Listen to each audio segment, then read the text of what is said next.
సంవత్సరాల తరబడి ఎన్ని మందులు వాడినా మీ మోకాల నొప్పులు తగ్గట్లేదా? ప్రాణ పెయిన్ క్లినిక్ లో అత్యాధునిక చికిత్స. ప్రేక్షకులకు నమస్కారం. నేను మీ జాహ్నవి. హిందువులకి అన్నీ ఉన్నాయి. వేల సంవత్సరాల సంస్కృతి, ఇప్పటికీ మన జీవితాలకు ఉపయోగపడే ప్రాచీన విజ్ఞానం, అద్భుతమైన దేవాలయ వ్యవస్థ, ఇలా మనకి లేనిదంటూ ఏదీ లేదు.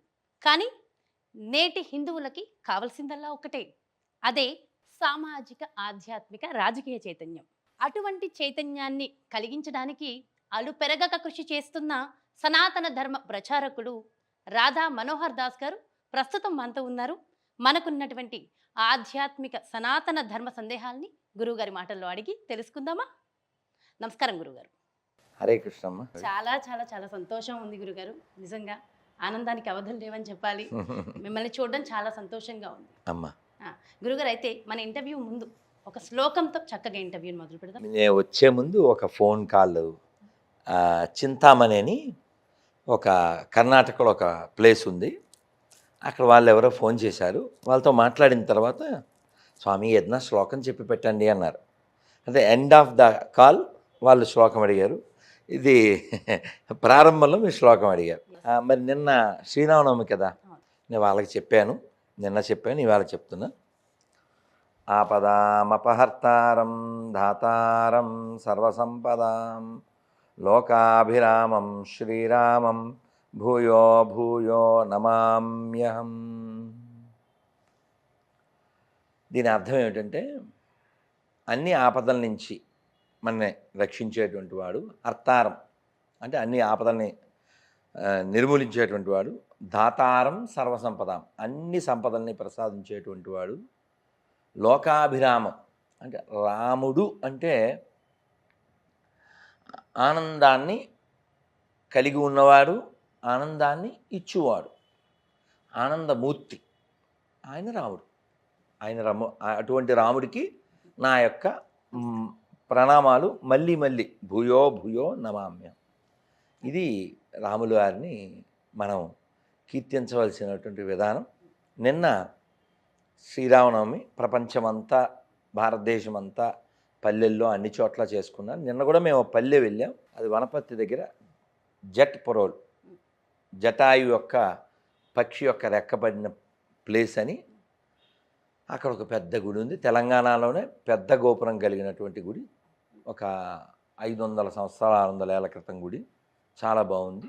అక్కడ చేసుకుని వచ్చాం. ఇవాళ ఉదయమో నిన్న ఒక వీడియో చూసాం. ఆయన వివరాలు చాలా బాగా ఇచ్చాడు. భారతదేశంలో హీనపక్షం ఒక కొన్ని మిలియన్స్ మందికి రామ అనే పేరు ఉంటుంది. మిలియన్స్ అనే నెంబర్ కూడా ఇచ్చాడు. అలాగే రాంపూర్ అని సంథింగ్ లైక్ దట్ ఒక పేరు ఉందండి. ఆ పేరుతో ఒక విలేజ్ ఉంది బెంగాల్లో. ఆ ఊళ్ళో అందరి పేరు చివర రామ్ వస్తుందట. కామన్, అందరికీ రామ్ అనేది ఎక్కడో చోట ఆ పేరులో కలవాల్సిందే. ఆ ఊరు మొత్తం రామ్మయం. అలాగే మన దేశంలో కొన్ని వేల రామ అనేటువంటి పేరుతో కలిగిన పల్లెలు ఉన్నాయి. ఇంకా పట్టణాల్లో రామ్నగర్లు లేని ఊర్లు ఏమి ఉండవు. ఇలా అంతా రామ్మయం. అలాగే బాలి ద్వీపం, నాకు ఎవరో మెసేజ్ పెట్టారు, ఆస్ట్రేలియా నుంచి వెళ్ళారట. Guruji you must visit this place. ఎందుకంటే ఇక్కడ 90% ముస్లిమ్సే ఉన్నారు. కానీ ప్రతి ఇంటి ముందు రాముడి యొక్క చిత్రమో విగ్రహమో ఏదో ఒకటి ఉంటుంది. వాళ్ళు అలా ఈ ధార్మికతను కలిగి ఉన్నారు ఇంకాను అని చెప్పి. ఇంకా ఇండోనేషియాలో ఆ నది వెంబడి రామాయణం చెక్కబడి ఉంటుంది. ఇలా ఇంకా చాలా మనకి ఎవిడెన్సులు మొన్న ఒక చోట చూడడం జరిగింది. పెరు అని ఉంది కదా, అంటే సుగ్రీవుడు కొన్ని డీటెయిల్స్ చెప్తాడు. మీరు ఈ దిక్కుగా వెళ్తే ఇవి ఉంటాయి, ఈ దిక్కుగా వెళ్తే ఇవి ఉంటాయి. మొత్తం ప్రపంచం అంతా ఆయన ఎక్స్ప్లెయిన్ చేస్తాడు. రామాయణంలో ఉంది అదంతా. అలాంటి ఒక గుర్తు సింబల్ ఇప్పటికీ ఉందంట. ఇంకోటి ఏమిటంటే గొంతేరస్ అని 4 దంతాలు కలిగినటువంటి ఏనుగు గొంతేరస్ అంటారు. వాటి గురించి రామాయణంలో ఉంది, ఇంకెక్కడా లేదు. హనుమంతుడు నేను చూశాను, ఈ యొక్క రావణాసురుడు యొక్క ఇంటి ముందు, అంతఃపురం ముందు కాపలాగా వస్తున్నాయి. 4 దంతాలు కలిగిన ఏనుగులు సుందరకాండలో ఉంది. ఓకే. నేను చదివా. మీరు చదివారా చూసారా? ఈ వాటి గురించి రామాయణంలో ఉంది. ఉంది. అంటే చాలామంది మూర్ఖులు అదంతా కట్టు కదా ఇలా వాగుతారు కదా. వాళ్ళకి సమాధానం ఏంటంటే పరిశోధకులు అలాంటి ఒక స్కల్ని వాళ్ళు సంపాదించారు. పిక్చర్స్ కూడా ఉన్నాయి. దాని కార్బన్ డేట్ టెస్ట్ చేస్తే దాని వయసు కొన్ని మిలియన్స్, కొన్ని లక్షల సంవత్సరాల క్రితం ఉంది. అంటే రామాయణం ఎప్పుడు జరిగిందనడానికి మీకు ఒక ఉదాహరణ, అదొక రుజువు. మనం చూడొచ్చు కలియుగం వయసు ఎంత? 4:32. దీనికి డబల్ ద్వాపర, దీనికి త్రిబుల్ త్రేత. అంటే 16 లక్షల సంవత్సరాలు. మీరు ఆ యొక్క ఏనుగు యొక్క దాని హిస్టరీ మనం పోల్చి చూస్తే మనకు అర్థమవుతుంది. ఇలా నేను ఎప్పుడూ ఓ మాట చెప్తుంటా, మనకి త్రిబుల్ తెలుసు, మనకి తెలియాల్సింది ట్రిపుల్ ఈ. ట్రిపుల్ ఈ ఏంటది?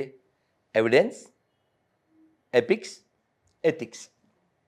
మనకి ఎపిక్స్ ఉన్నాయి, మనకి ఎథిక్స్ ఉంది, మనకి ఎవిడెన్స్లు ఉన్నాయి. ఆయన పేరు మహమ్మద్. వారు మన అయోధ్య రామ మందిరం ఆర్కియాలజీ డిపార్ట్మెంట్కి హెడ్, వారు దాన్ని పరిశోధన చేశారు. వారు ఒక మాట చెప్పారు, ఈ భారతదేశంలో సెక్యులరిజం ఉంది అంటే కారణం కేవలం హిందువులు మెజారిటీగా ఉండడమే. Once Hindus become minority there will be no secularism. వారు పోస్ట్ చేశారు ఏమిటంటే ఒక పరమశివుడి విగ్రహం, దాని వయస్సు 28,000 సంవత్సరాలు. 28,000 సంవత్సరాలు. అది ఎక్కడో దొరికింది, దాన్ని కార్బన్ డేట్ టెస్ట్ చేస్తే. మరి 28,000 సంవత్సరాల క్రితం ఏదైనా వేరే మతం ఉందా? అలాగే మీరు వేరే వేరే కంట్రీస్కి వెళ్ళండి. అరబ్ కంట్రీస్లో కూడా తవ్వకాల్లో ఒక సూర్యదేవాలయం, ఒక విష్ణుమూర్తి విగ్రహం, ఒక శివాలయం, ఇలా చాలా బయటపడ్డాయి. అందుకని we have evidence, we have epics, we have ethics. We have ethics అనడానికి రుజువు ఏంటంటే మనం ఎవరి మీద దాడి చేయలేదు, దాడి చేయమని మన బుక్స్లో కూడా లేదు. మనకి ఎవిడెన్స్ ఉంది అనడానికి రుజువు ఎక్కడ పడితే అక్కడ మన విగ్రహాలు దొరకడం. ఆ మధ్య ఎక్కడో కృష్ణా జిల్లాలో ఎవరో ఒక పాస్టర్ చర్చ్ కోసమని తవ్వుతున్నాడు. తవ్వుతుంటే అదే పునాది వేయాలిగా ఒక హనుమంతుడి విగ్రహం దొరికింది. చర్చ్ అవ్వాల్సింది కాస్త ఆంజనేయ గుడి అయిపోయింది. చాలా సంతోషం. సుమన్ టీవీలో మీ పర్సనల్ అండ్ బిజినెస్ ప్రమోషన్స్ కోసం కింది నెంబర్కి కాంటాక్ట్ చేయండి.